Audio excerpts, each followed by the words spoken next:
Olá pessoal, vamos ao nosso estudo bíblico. Nesta oportunidade vamos estudar Carta de Tiago, capítulo 1, os versos 19, 20 e 21. O primeiro capítulo da Carta de Tiago apresenta-se com pequenos resumos que serão desenvolvidos ao longo da carta. Capítulos 2, 3 e 4 até o verso 12, por exemplo, vão desenvolver os textos do verso 19, 16, 17, 18, 19 até o verso 27. Nesse trecho que vamos analisar hoje, contém uma expressão na parte A do verso 19 que pode ser entendida de duas maneiras diferentes, ou podem ser traduzidas de duas maneiras diferentes. Ou traduz o verbo no imperativo, o que é possível, ou traduz o verbo no indicativo, o que também é possível. A revista Almeida Atualizada, que eu utilizo aqui agora, traduz no indicativo. Nesse sentido, ela faz uma apresentação que se liga ao que vai ser dito no restante do verso 19 e 20.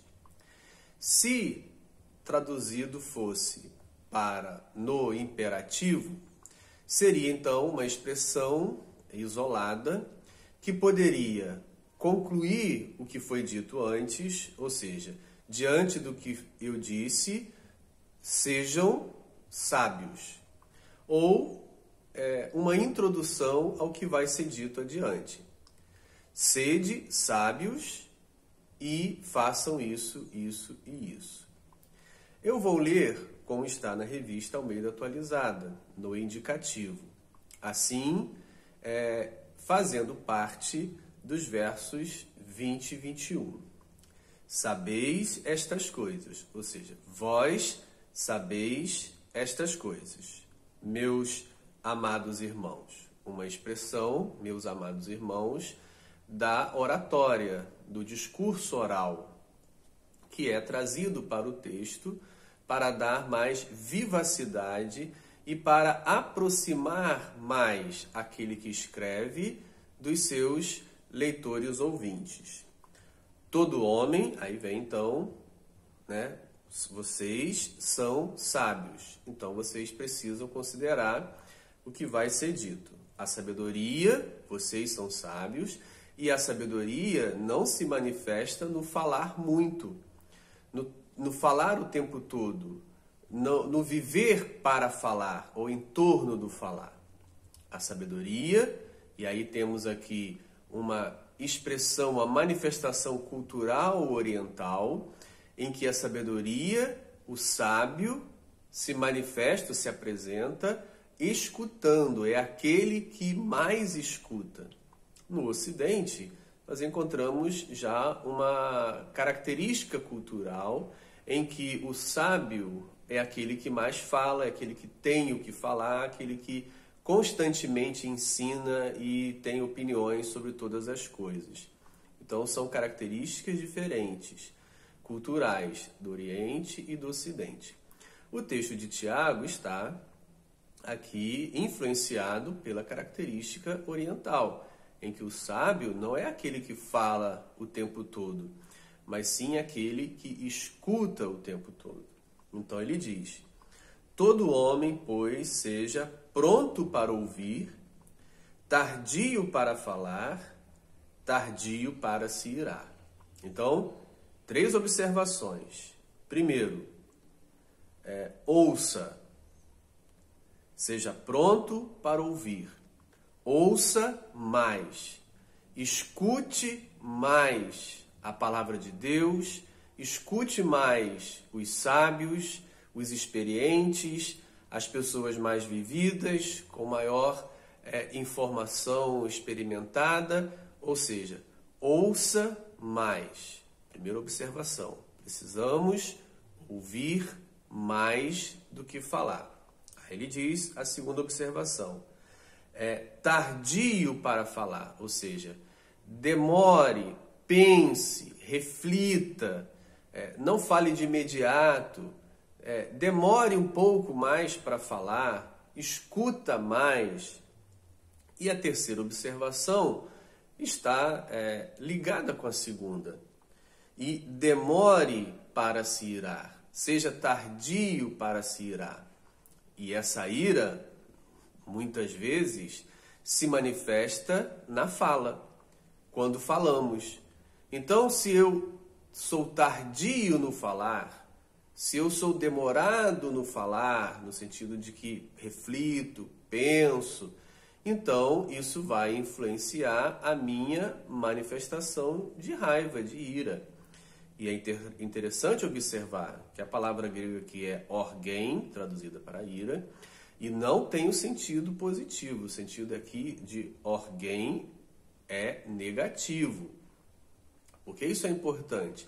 Porque no português a palavra ira contém um viés positivo também. Pode ser negativo e pode ser positivo. Quando você fica indignado por um mal que é praticado diante de você, o que você fica sabendo, aquela indignação, aquela ira por indignar-se de uma injustiça, de um mal, de algo ruim que foi feito. Então, no português, ira pode ter também esse sentido positivo, de indignação. Mas a palavra orgém, palavra grega traduzida aqui para ira, não tem.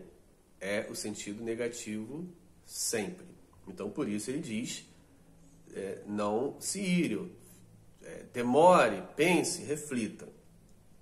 Agora o verso 20. Por quê? Por que devemos demorar para falar, devemos ouvir mais e devemos demorar para irar-se? Porque a ira do homem, veja que ele toma a terceira observação, que é a última. Então, agora a ênfase está nela, por isso ele deixou por último para logo ressaltá-la.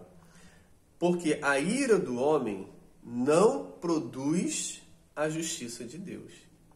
E aí nós aprendemos algo que é muito importante. Porque às vezes achamos que quando falamos, quando criticamos, quando expomos a nossa opinião, estamos então lutando, defendendo a justiça de Deus. E ele diz categoricamente: a ira do homem não produz, não reflete, não aplica a justiça de Deus. É engano achar que quando a gente está com raiva e fala contra as pessoas, contra alguma coisa, a gente está defendendo Deus. A gente está lutando pela justiça de Deus, pelo evangelho de Deus, que pode aqui ter o sentido que está em Romanos. A justiça de Deus se revela no evangelho. Pode ter esse sentido aqui também. E aí, às vezes, a gente acha que quando a gente fala, quando a gente defende, quando a gente acusa, quando a gente aponta, quando a gente julga, a gente está aplicando a justiça de Deus como se Deus falasse integralmente por meio de nós e não considerando a nossa natureza pecaminosa, as nossas intenções, o nosso interesse, a nossa parcialidade. Então, o autor da palavra de Deus aqui expressa para nós: porque a ira do homem não produz. Então, se você acha que quando você fala com raiva contra as pessoas, contra aquilo que elas fazem, você está defendendo Deus, você está trazendo a justiça de Deus, você não está. Você está enganado. Por isso ele diz: tardio no falar, tardio no irar-se.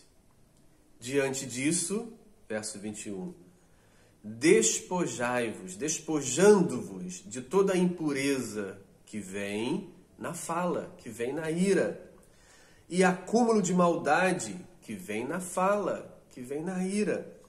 Acolhei com mansidão, não com ira, não com raiva, mas com mansidão. Acolhei com mansidão o quê? A palavra de Deus, que já foi em vós implantada. Então, veja como é que ele destaca aqui uma questão muito interessante. A palavra já foi implantada, ela já foi semeada. Podemos lembrar da parábola do semeador que Jesus contou. A palavra é a semente, ela foi jogada no solo e ela está lá produzindo a planta. Mas veja, isso não é a conclusão. Na parábola do semeador, Jesus nos ensina que o fato da semente brotar e transformar-se numa planta não é o sinal da salvação. A planta precisa produzir frutos. E aí ele diz aqui: acolhei com mansidão a palavra, aquela que vocês receberam, aquela que vocês ouviram, aquela que vocês manifestaram a crença, aquela que vocês manifestaram publicamente pelo batismo a adesão.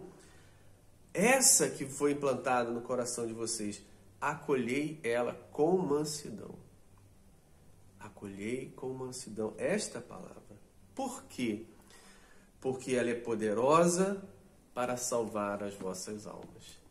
Essa palavra, o Evangelho de Jesus Cristo, ouvido e recebido, é poderoso para salvar as nossas almas. Por isso, precisamos acolhê-lo com mansidão. Não com raiva, não com ira, não falando e defendendo Deus, acusando as pessoas, humilhando as pessoas, julgando as pessoas. Mas acolhei essa palavra implantada com mansidão. O texto não se dirige aos descrentes. Tiago não está falando para uma sociedade fora da igreja, fora do movimento cristão, do grupo de discípulos. Ele está falando para a igreja. Irmãos, assim ele nos chama, irmãos, vocês são sábios. Irmãos, vocês são sábios. Então manifeste essa sabedoria falando menos, ouvindo mais e demorando a irar-se. E quando vocês agem dessa forma, vocês manifestam a justiça de Deus, porque o contrário disso não manifesta. E aquela palavra, irmãos, que vocês ouviram, que vocês creram, que vocês aderiram, que vocês publicamente a confessaram no ato batismal, acolhei com mansidão essa palavra. Porque vocês são sábios, então precisam demonstrar, praticar essa sabedoria. Que Deus nos abençoe. Um abraço.